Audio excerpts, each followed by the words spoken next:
நிறைய பேர் எங்ககிட்ட ஃப்ரீக்வெண்ட்டாக கேட்டுட்ருக்கிற ஒரு கண்டிஷனுங்க. நடக்கும்போதெல்லாம் நீ ஜாயின்ஸில் சவுண்டு வர்ற மாதிரி இருக்குது, படக்க படக்குன்னு சவுண்டு வருது. இந்த பேஷண்ட்ஸ் எப்படி சொல்லுவாங்கன்னா, காலை மடித்து எடுத்து வச்சு மாடிப்படி ஏறினா இறங்கினாலாம் சவுண்டு வர்ற மாதிரி இருக்குது, நல்லாவே அந்த சவுண்டை ஃபீல் பண்ண முடியுதுன்னு சொல்லுவாங்க. 2 கால்கள்லையும் இருக்குது, இல்லது ஏதோ ஒரு காலில் ரைட்டில் மட்டும் அதிகமாக டிஸ்டர்ப் ஆகிட்டுருக்குன்னு ஃபீல் பண்ணுவாங்க.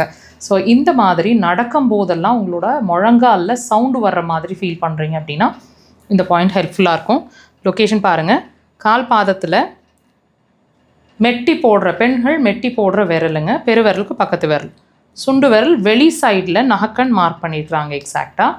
உடன் இன்ஸ்ட்ருமெண்ட்ஸ் வச்சுருக்கிறீங்கன்னா உடலை விட்டு வெளியே ப்ரெஷர்ஸ் கொடுக்கணும். இப்படிங்க, இப்படி விரல்கள்னால் இப்படி கிளாக் வைஸ் டைரக்ஷன்.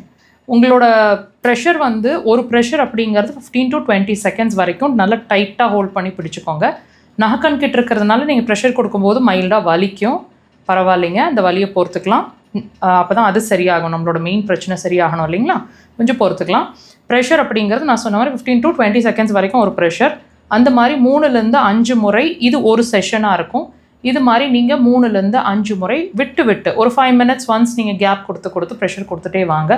ப்ரெஷர் வந்து ஒரு காலில் உங்களுக்கு வலி இருந்தாலும் சரி, 2 கால்கள்லேயும் அந்த சவுண்டு இருந்தாலும் சரி, நீங்கள் ப்ரெஷர் வந்து 2 கால்கள்லையுமே அந்த விரலில் கொடுத்துட்டே வரணும். நான் சொன்ன மாதிரி அதை ரிப்பீட் பண்ணுங்கள். Minimum 3 days, maximum 10 days.